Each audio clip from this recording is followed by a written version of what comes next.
ಅಸ್ಸಲಾಮು ಅಲೈಕುಂ ವರಹಮತುಲ್ಲಾಹಿ ವಬರಕಾತು.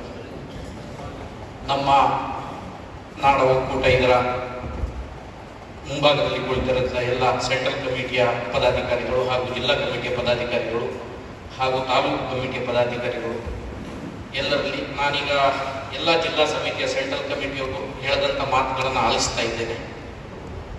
ನನ್ನ ಮಾತಾಡಬಾರ್ದು, ಆದರೂ ಆಡುವಂಥ ವ್ಯವಸ್ಥೆ ಇದ್ದರೆ ಆಡಲೇಬೇಕಾಗ್ತದೆ. ಯಾಕಂತ ಹೇಳಿದರೆ ಈಗ ಈ ಎಲ್ಲ ವಿಚಾರಗಳು ಇಲ್ಲಿ ಕೂತವರೆಲ್ಲ ನಮ್ಮ ಸಮುದಾಯದ ಮುಖಂಡರು, ಎಲ್ಲ ನಮ್ಮ ಸಮುದಾಯದ ಮುಖಂಡರು. ಆದರೆ ಇಲ್ಲಿ ನಡೆದಂಥ ಎಲ್ಲ ವಿಚಾರಗಳು ದುನಿಯಾ ಮಾತ್ರ ಇದರಲ್ಲಿ ನಡೆದಿದೆ. ಆಕಿದ್ರ ಬಗ್ಗೆ ಯಾರು ಏನೂ ಕಿಂಚಿತ್ತೂ ಮಾತಾಡಲಿಲ್ಲ. ಯಾಕಂತ ಹೇಳಿದ್ರೆ ನನ್ನ ಅನಿಸಿಕೆ ಹೇಳ್ತಾ ಇದ್ದೇನೆ.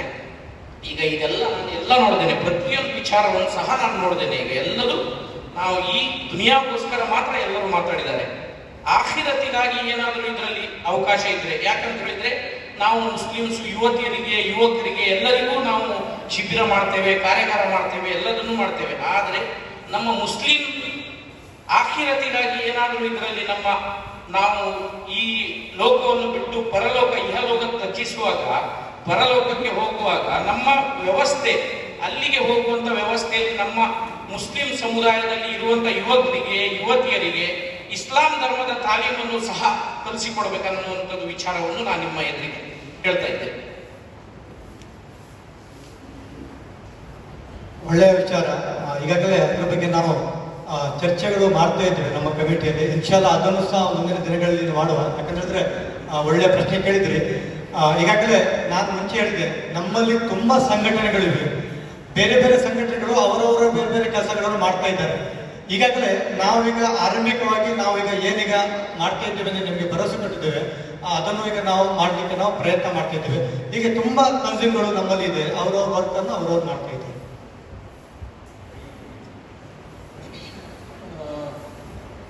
ತುಂಬ ಒಳ್ಳೆಯ ಕ್ವಶನ್. ಆ್ಯಕ್ಚುಲಿ ಇದರಲ್ಲಿ ಎರಡು ಎಂಟಿಟಿ ಇದೆ. ಒಂದು ಆಖಿರತ್ ಬಗ್ಗೆ ಇದರಲ್ಲಿ ನಮ್ಗೆ ಏನು ಮಾಡ್ತೀರ ಅಂತ ಕೇಳಿದ್ರು. ನನ್ನ ಒಂದು ಪ್ರಶ್ನೆ ಇದೆ, ಈ ಆಖಿರತ್ ಬಗ್ಗೆ ನಾವು ಏನು ಮಾಡಬೇಕು ಅಂತ ಹೇಳಿ ಯಾರ ಹತ್ರ ಕೇಳಬೇಕು ಅಂತ ಒಂದು ಕ್ವಶನ್ ಇದೆ. ಈಗ ನಾನು ತಬ್ಲಿಂಗ್ ಇರ್ಬೋದು, ನೀವು ಅಹ್ಲದೀಸ್ ಇರ್ಬೋದು, ಅವರು ಸುನ್ನಿ ಇರ್ಬೋದು, ಇವರು ಮಷಾದಿ ಇರ್ಬೋದು. ಅವರವರ ಅನಿಸಿಕೆಯ ಬಗ್ಗೆ ಅವರ ಟೀಚಿಂಗ್ಸ್ ಇರ್ತದೆ. ಈಗ ನಾನು ಬಂದು ನನ್ನ ಪ್ರಕಾರ ನೀವು ಹೀಗೆ ಮಾಡಿ ಅಂತ ಹೇಳಿದರೆ ನೀವು ಅದನ್ನು ಒಪ್ಪಲಿಕ್ಕಿಲ್ಲ. ನೀವು ಅದನ್ನು ಮಾಡಿ ನನ್ನ ಪ್ರಕಾರ ಅಂತ ಹೇಳಿದ್ರೆ ನಿಮಗೆ ಸರಿ ಕಾಣುತ್ತೆ. So this is an indirect way of getting people together so as to have a unity. ಇದು ನೋಡಿ, ಆಖಿರತಿಗೆ ಇಂಡೈರೆಕ್ಟ್ ಆಗಿ ನಾವು ಹೆಲ್ಪ್ ಮಾಡುವಂಥ ಕೆಲಸ ಮಾಡ್ತಾ ಇದ್ದೀವಿ.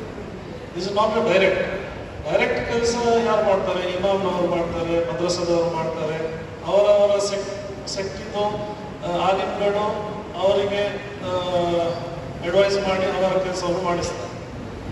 ಇಲ್ಲಿ ನಾವು ಓಕೆ ಜನರಲೈಸ್ಡ್ ಆಗಿ ಹೇಳ್ಬೋದು, ನೀವು ಆಖಿರತ್ ಬಗ್ಗೆ ನೀವು ಅದರ ಇದು ಮಾಡಬೇಕು. ಬಟ್ ದೆನ್ ನಾವು ಕ್ಲಿಯರ್ ಆಗಿ ಹೀಗೆ ಮಾಡಬೇಕು ಅಂತ ಹೇಳಲಿಕ್ಕೆ ನಾವು we are not the authority. ಒಂದು ಸೆಕೆಂಡ್ ಥಿಂಗ್, ಅದರಲ್ಲಿ ಡಿಫ್ರೆನ್ಸಸ್ ಇನ್ನೂ ಜಾಸ್ತಿ ಆಗ್ತದೆ. ಈಗ ಆಲ್ರೆಡಿ ನಮ್ಮಲ್ಲಿ ಇದ್ದ ಡಿಫ್ರೆನ್ಸಸ್ ಅನ್ನು ನಾವು ಪರಿಗಣಿಸಲಿಕ್ಕೆ ನಾವು ಇಲ್ಲಿ ಕೂತ್ಕೊಂಡಿದ್ದೇವೆ.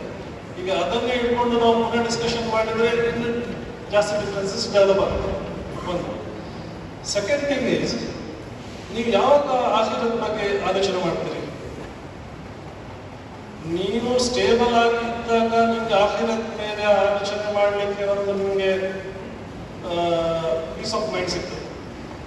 ಈಗ ಜನರಿಗೆ ಸರಿ ಕಟ್ ಕೆಲಸ ಇಲ್ಲ, ಅವನಿಗೆ ಸರಿ ಉದ್ಯೋಗ ಇಲ್ಲ, ಅವನ ಹತ್ರ ಸರಿ ಡಿಗ್ರಿ ಇಲ್ಲ, ಅವನಿಗೆ ಅವನ ತಂದೆ ತಾಯಿಗೆ ನೋಡ್ಕೊಳ್ಳಿಕ್ಕೆ ಅವನಿಗೆ ಖರ್ಚಿಗೆ ದುಡ್ಡಿಲ್ಲ, ಹೇಗೆ ಬೇಕು?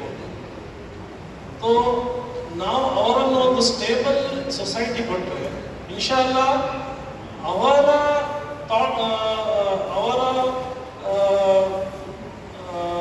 ಪ್ರಕಾರ ಅವರು ಇನ್ಶಾಲ್ಲ ಆಖಿರತನ್ನು ಇದು ಮಾಡ್ತಾರೆ. ಅರ್ಥ ಆಯ್ತಾ? ಈಗ ಒಂದು ಫ್ಯಾಮಿಲಿ ಇದೆ, ಅವರಿಗೆ ಉದ್ಯೋಗ ಉದ್ಯೋಗ ಇಲ್ಲ, ಅವ್ರ ಹತ್ರ ಕೆಲಸ ಇಲ್ಲ, ದುಡ್ಡಿಲ್ಲ, ಅವ್ರ ಮಕ್ಕಳಿರ್ತಾರೆ, ಪ್ರಾಯದವರು ಇರ್ತಾರೆ, ಅವರಿಗೆಲ್ಲ ನೋಡ್ಕೊಳ್ಳಿಕ್ಕೆ ಅವರಿಗೆ ದುಡ್ಡು ಬೇಕು. ಅವರಿಗೆ ನಾವು ಒಂದು ಉದ್ಯೋಗ ಮಾಡಿಕೊಟ್ಟು ಅವರ ಮಕ್ಕಳನ್ನ ಶಾಲೆಗೆ ಕಳಿಸಿ ಅವರ ಒಳ್ಳೆ ಇದು ಮಾಡಿದ್ದಾರೆ. ನೆಕ್ಸ್ಟ್ ಅವರ ಮಸೀದಿಗೆ ಅವರು ಹೋಗುವವರಾಗ್ತಾರೆ. ಅವರ ಮಸೀದಿಗೆ ಅವರು ಹೋದ್ರೆ ಅಲ್ಲೇ ಇಮಾಮ ಅವರನ್ನು ಇನ್ಶಾಲ್ಲ ಗೈಡ್ ಮಾಡ್ತಾರೆ. This is an indirect way we are trying to solve the people. ಇಲ್ಲದ್ರೆ ನಾವು ಇದನ್ನು ಡಿಸ್ಕಸ್ ಮಾಡಿದ್ರೆ ಇಲ್ಲಿ ಕುತ್ಕೊಂಡವರು ಇನ್ನು ನಾಳೆ ಬರೋದು ಅಂತ ಹೇಳ್ತಾರೆ. ಇದು this was an diagnosis what has been done. ಈಗ ನಾನು ಕೂಡ ತಬ್ಲೀಗಲ್ಲಿ ತುಂಬಾ ವರ್ಷ ಹೋಗಿದ್ದೇನೆ, ಕರೆಕ್ಟ್? ನೀವು ಅಲ್ಲ ನೀವು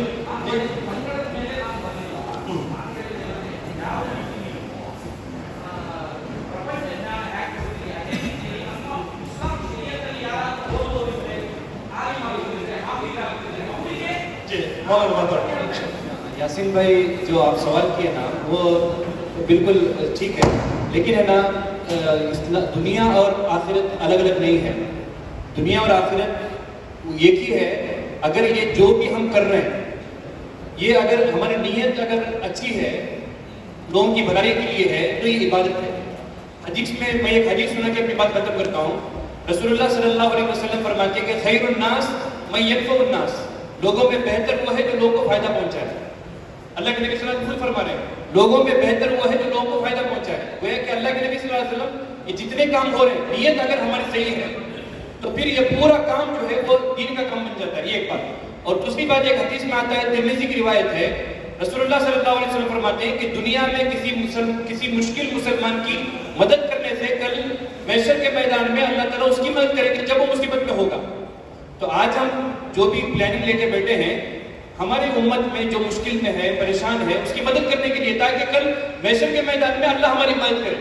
तो जो भी हम लोग कर रहे हैं ये दुनिया का काम नजर आ रहा है, लेकिन हमारी नीयत अगर साफ है, नीयत में इखलास है, अल्लाह की रजा है, लोगों को फायदा पहुंचाना है, तो ये सब इबादत है.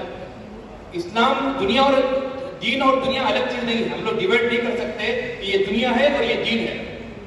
नीयत के ऊपर है तो पूरा दीन बन जाएगा. अगर हमारी नीयत नहीं है, अगर हम नमाज पढ़ रहे हैं या कोई इमाम है नमाज पढ़ा रहा है, ड्यूटी समझ के, जॉब समझ के, सैलरी के लिए इतना बड़ा ओहदे पर नमाज पढ़ा रहा है, इतना बड़ा दीन का काम है, लेकिन नीयत पैसों की है तो फिर वो दुनिया बन जाएगा. तो दीन दुनिया बन जाता है नीयत की वजह से, और दुनिया दीन बन जाता है नीयत की वजह से. तो उसके लिए हम लोग यहाँ पर जो भी कर रहे हैं ठीक है. अभी जो यासीन भाई बोल रहे हैं कि दीनी तालीम के लिए, दीनी बातों के लिए हमारे बहुत सारे मदरसे हैं, मस्जिदें हैं और तंजीमें हैं, तहरीकें हैं, इदारे हैं, वो कर रहे हैं. हम लोग उनका साथ देंगे इंशाल्लाह. और दीन की जो मतलब को छेड़े बगैर, हाँ ठीक है, हम एक कैरियर गाइडेंस का प्रोग्राम हम करेंगे इंशाल्लाह. तो उसमें एक चीज़ दीन के बारे में बच्चों को बताएंगे कि इंशाल्लाह ड्रग्स के बारे में क्या नुकसान है, शरीयत क्या बोलते हैं ड्रग्स के बारे में, उसको भी लाएंगे. और इंसान की, नौजवान की जिंदगी के लिए क्या उसका, यानी जो भी हम कैरियर गाइडेंस करेंगे, जो भी प्रोग्राम करेंगे, उसमें एक पॉइंट हम दीन का रखेंगे इंशाल्लाह. आप यासीन भाई जो बोल रहे हैं बिल्कुल सही बोल रहे हैं. आइंदा जो भी हम लोग प्रोग्राम कर रहे हैं, इससे पहले जो प्रोग्राम हुए बहिंदुर में वगैरह, एक टॉपिक रहता था जो मुझे जिम्मेदारी दी जाती कि अब्दुल रज़ाक और नौजल के बयान के बाद में 10 मिनट मुझे दे देते कि कुछ बच्चों को उनके फ्यूचर के बारे में, दीन के बारे में, कैसे रहना, माँ बाप की कैसी इताअत करना, वो हो रहा है अल्हम्दुलिल्लाह. आप जो बोल रहे हैं, आप जो फिक्र कर रहे हैं वो सही है. ಸಲಾಮ್ ಅಲೈಕುಂ. ಈಗ ನಮ್ಮ ನಾಡು ನಾವು ಏನು ಕಾರ್ಯ ಮಾಡ್ಬೋದು ಅದ್ರ ಬಗ್ಗೆ ಮಾತ್ರ ಡಿಸ್ಕಸ್ ಮಾಡಬೇಕಾಗಿ ಕೇಳ್ಬೋದು. और अस्सलाम वालेकुम. मैं एक छोटी सी बात में ख़त्म करता हूँ क्योंकि बात फिर आगे यासिर भाई जो सवाल किया आखिरत के बारे में, हम उतना भी टेंशन लेने का तो हमारा अभी मेन उद्देश्य सेवा करने का, खिदमत से खुदा मिलता है, इबादत से जन्नत मिलती है. इबादत तो हम लोग कर रहे हैं. अभी हमारे यहाँ जो जमात इस्लामी है, तबलीग जमात है, ये सब काम कर रहे हैं, नमाजों को बुला रहे हैं. हमारे आखिरत के लिए हम खुद जिम्मेदार है ना. हमारी नीयत से हम काम करेंगे इंशाल्लाह हमारा आखिरत में वो तो चाहिए हमको. आखिरत को छोड़ के तो हम आगे जान नहीं सकते. इसमें भी पूरा लेके मुसलमानी करने का वो अच्छा नहीं. हम लोग, हमारा क्या उद्देश्य है, हमारा 1 पॉइंट प्रोग्राम था नौकरी देने का, गवर्नमेंट सरकारी नौकरी. उसमें भी बहुत आइटम बढ़ गए. ये आधार कार्ड आ गया, इसे स्टूडेंट कार्ड आ गया, ये भी खिदमत है. मैं बोलता हूँ खिदमत करेंगे, हम सेवा करेंगे, सेवा करके मरेंगे हम खाला. और बहुत टेंशन करके बहुत बड़ा एजेंडा लिए तो हमारा काम नहीं हो जाए. इसलिए मैं आपसे अध्यक्ष से गुजारिश करता हूँ, उसको हम वहाँ थोड़ा ठीक काम करने वाले हमारे उलमा हजरत बहुत है, उनके साथ में लेके काम करेंगे इंशाल्लाह. अस्सलाम वालेकुम। रहमतुल्लाहि व बरकातुहू।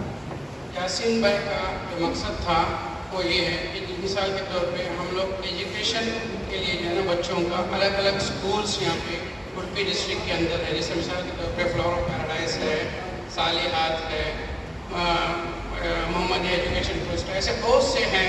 लेकिन उडुपी डिस्ट्रिक्ट के अंदर एक भी ऐसा मदरसा नहीं है जहाँ पे जो है ना हिफ्ज़ और आलिमियत का कोर्स हो रहा है।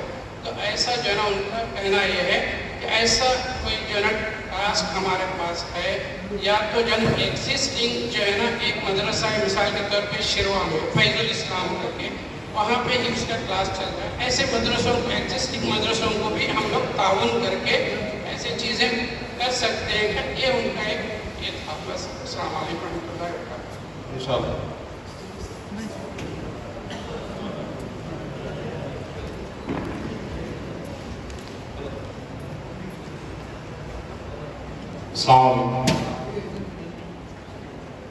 ये जो यासीन भाई ने ಯಾಸನ್ ಭಾಯಿ ಅವರು ಹೇಳಿದ ಮಾತು ಮತ್ತು ನಮ್ಮ ಉತ್ಸಾಹ ಜಮಾತ್ ಭಾಯಿ ಮದ್ರಸಾ ಅದರ ಕೆಲಸ ಮಾಡ್ತಾ ಇದೆ. ಮೂರುಗಳಲ್ಲೂ ಇದೆ, ಅಲ್ಲಿ ಎಹ್ಸಾನ್ ಸೆಂಟರ್, ಅಲ್ಲಿ ಸಹ ದೀನಿ ದುನಿಯಾ ಎರಡು ಕೊಡ್ತಾ ಇದೆ. ಆ ಥರದ್ದು ನಾವು ಬಿಟ್ಟು ಅಂದ್ರೆ ಇಲ್ಲಿ ಎಲ್ಲ ಸಂಘಟನೆಗಳಲ್ಲಿ ಕೆಲಸ ಮಾಡುವ ನಾವು, ಅಂದ್ರೆ ನಾವೊಂದು ಸುನ್ನಿ ಸಂಘಟನೆಯಾಗಿ ಕೆಲಸ ಮಾಡುವ, ಜಮಾತ್ ಭಾಯಿ ಒಂದರಲ್ಲಿರ್ಬೋದು, ಯಾಸಿನ್ ಭಾಯಿ ಒಂದರಲ್ಲಿರ್ಬೋದು, ನಾವು ಅದನ್ನು ಇಲ್ಲಿ ಮಿಕ್ಸ್ ಮಾಡಿದ್ರೆ ನಮ್ಮಲ್ಲೇ ಸ್ವಲ್ಪ ಒಳಗೆ ಚಾನ್ಸಸ್ ಇದೆ. ಅಂದ್ರೆ ಅವರೇ ಹೇಳ್ಬೋದು ನಮ್ಮ ಈ ತರದಲ್ಲಿ ಒಂದು ಕ್ಲಾಸ್ ಮಾಡುವ, ನಾ ಹೇಳ್ತಾರೆ ಇಲ್ಲ ನಮ್ಮೆಲ್ಲ ಕ್ಲಾಸ್ ಬೇಕು ಅಂತ. ಅದಕ್ಕಾಗಿ ಆ ತರ ಅಲಿಫ್ ಸಾಬ್ ಹೇಳಿದ್ದಾರೆ, ಡಾಕ್ಟರ್ ಸಾಬ್ ಹೇಳಿದ್ದಾರೆ, ಅದು ನಾವು ಬದಿಗಿಟ್ಟು ಯಾವುದು ನಾವು ನಮ್ಮ ಎಜೆಂಡಾ ಇದೆ ಆ ತರ ಹೋದ್ರೆ ಒಳ್ಳೆಯದಂತ ನನ್ನ ಅನಿಸಿಕೆ.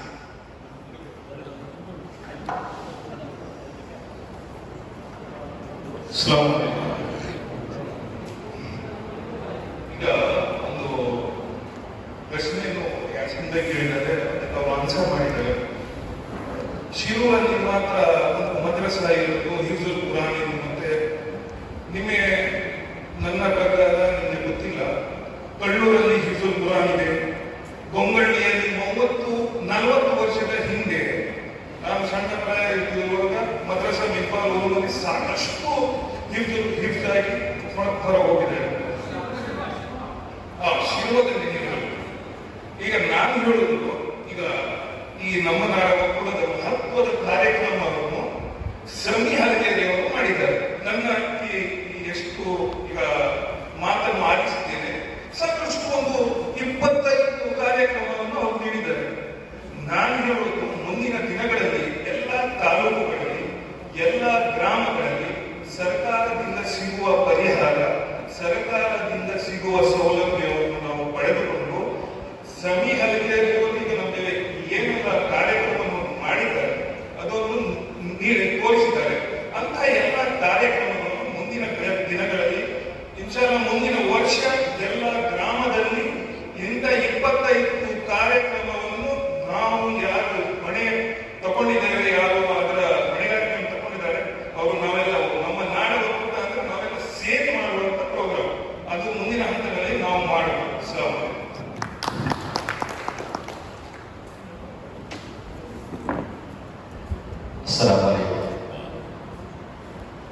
ನಮ್ಮ ನಾಡ ಒಕ್ಕೂಟ ಈ ಒಂದು ಸಂಸ್ಥೆ, ನಾವಿಲ್ಲಿ ಆ ಒಂದು 30 ನಿಮಿಷಗಳ ಕಾರ್ಯಕ್ರಮವನ್ನ ಬರೀ ನಮ್ಮ ನಾಡ ಒಕ್ಕೂಟದಲ್ಲಿ ನಾವು ಏನು ಕಾರ್ಯಕ್ರಮಗಳನ್ನು ಮಾಡಬಹುದು ಅನ್ನೋದಕ್ಕೆ ಮಾತ್ರ ಸೀಮಿತಗೊಳಿಸಲಾಗಿದೆ.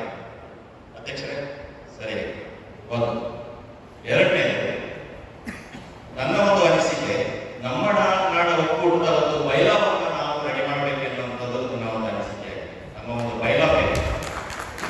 ಯಾವುದೇ ಒಂದು ಸಂಘಟನೆ ಬೈಲಾವಿಲ್ಲದೆ ಆ ಸಂಘಟನೆಯನ್ನು ಖಂಡಿತವಾಗಿ ಮುಂದುವರಿಸಲಿಕ್ಕೆ ಸಾಧ್ಯವಿಲ್ಲ. ತದನಂತರ ಜಿಲ್ಲೆಯ ಮೀಟಿಂಗ್ ಅನ್ನು ಮಾಡ್ತೇವೆ. ಜಿಲ್ಲೆಯ ಮೀಟಿಂಗ್ ಮಾಡುವ ಮುಂಚೆ ನಮ್ಮ ಎಜೆಂಡಾಗಳನ್ನ ಒಂದು ಹೇಳಬೇಕಾಗುತ್ತೆ. ನಾವು ಏನು ಕಾರ್ಯಕ್ರಮಗಳನ್ನ, ಏನೆಲ್ಲ ಎಜೆಂಡಾವನ್ನು ಮಾಡ್ತೇವೆ ಜಿಲ್ಲೆಯಲ್ಲಿ, ಆ ಜಿಲ್ಲೆಯಲ್ಲಿ ಮಾಡಿದಂಥ ಎಜೆಂಡಾವನ್ನ ಮುಂದಿನ ದಿನಗಳಲ್ಲಿ ತಾಲೂಕು ಮಟ್ಟಕ್ಕೆ ಅದನ್ನ ಮುಂದುವರಿಸಿಕೊಂಡು ಹೋಗಬೇಕು. ನೀವು ಏನು ಜಿಲ್ಲೆಯಲ್ಲಿ ಡಿಸಿಷನ್ ತಗೊಳ್ತೀರೋ ಅದನ್ನು ತಾಲೂಕಿನವರಿಗೆ ಕೊಟ್ಟು ಆ ತಾಲೂಕಿನವರು ಅದನ್ನು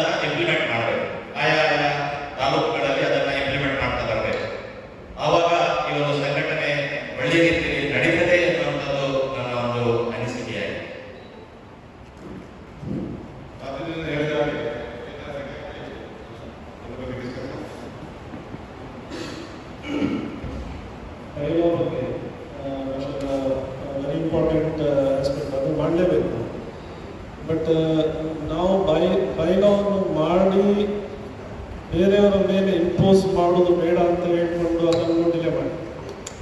ಇಲ್ಲದ್ರೆ ಯೂಶಲಿ ಟ್ರಸ್ಟಲ್ಲಿ ಎಂತ ಮಾಡ್ತಾರೆ, ಒಂದು 4 ಜನ ಸೇರಿ ಬೈಲೋ ಮಾಡ್ತಾರೆ, ಮತ್ತೆ ಎಲ್ಲರನ್ನು ಅದರಲ್ಲಿ ಆ್ಯಡ್ ಮಾಡ್ತಾ ಹೋಗ್ತಾರೆ. So you are abide to obey those bylaws. So ಈಗ ನಾವು ಬೈಲಾಸ್ ಮಾಡಿಬಿಟ್ಟು ನಮ್ಮ ಬೈಲಲ್ಲಿ ಹೀಗೆ ಉಂಟು, ನೀವು ಹೀಗೆ ಮಾಡಬಾರ್ದು ಅಂತ ಹೇಳಿ ನಾವು ನಿಮಗೆ ಹೇಳಿದರೆ ನಿಮಗೆ ನಿಮ್ಮ ಏನಾದ್ರು ಒಂದು ಒಪಿನಿಯನ್ ಇರ್ತದೆ, ಹೀಗೆ ಮಾಡಬೇಕು ನಾವು ಅಂತ. ಆವಾಗ ಇಲ್ಲ, ನಮ್ಮ ಬೈಲಲ್ಲಿ ಇಲ್ಲಿ ಇದಿಲ್ಲ, ನಾವು ಅದು ಮಾಡುವಾಗಿಲ್ಲ ಅಂತ ಹೇಳಿದರೆ ನಿಮಗೆ ಕೂಡ ದೀಕ್ಷಿತವಾಗ್ತದೆ. So to accommodate everybody's opinion ನಾವು ಇಂಟೆನ್ಷನಲ್ಲಿ ಬೈಲವನ್ನು ಸ್ವಲ್ಪ ಡಿಲೇ ಮಾಡಿ ಇಟ್ಟಿದ್ದೇವೆ. ಎಲ್ಲರದ್ದು ಇನ್ಪುಟ್ ಬರಲಿ. ಈಗ ನಮ್ಮಲ್ಲಿ ಈಗ ಇದು ಜಸ್ಟ್ ವೆರಿ ಬಿಗಿನಿಂಗ್. ಈಗ ಎಲ್ಲರೂ ಇನ್ವಾಲ್ವ್ ಆದ ಹಾಗೆ ನಿಮ್ಮ ಎಲ್ಲ ಇನ್ವಾಲ್ವ್ಮೆಂಟ್ ಒಳ್ಳೆ ಆದ ನಂತರ ಎಲ್ಲರ ಹತ್ರ ಒಪಿನಿಯನ್ ತಗೊಂಡು ಒಂದು ಬೈಲಾವ್ ಮಾಡಿದರೆ ಅದು ಇಟ್ ಈಸ್ ವೆರಿ ಫೀಸಿಬಲ್ ಅಂತ ಹೇಳ್ಕೊಂಡು ಅದನ್ನು ಮಾಡಿಲ್ಲ. ಅದೇ ನಿನ್ನೆ ವಾಯ್ಸ್ ಮೆಸೇಜ್ ನಮ್ಮ ಸಲೀಂ ಭಾಯ್ ಅವರು ಹಾಕಿದ್ದಾರೆ. ಸೊ ಇನ್ಶಾಲ್ಲ ಅದರ ಪ್ರಕಾರ ನಿಮ್ಮತ್ತೆಲ್ಲ ಫೀಡ್ಬ್ಯಾಕ್ ತಗೊಂಡು ಆದಷ್ಟು ಬೇಕಾಗಿ ಅದನ್ನು ಇನ್ಶಾಲ್ಲ ಮಾಡುವ ಪ್ರಯತ್ನ ಮಾಡಿ.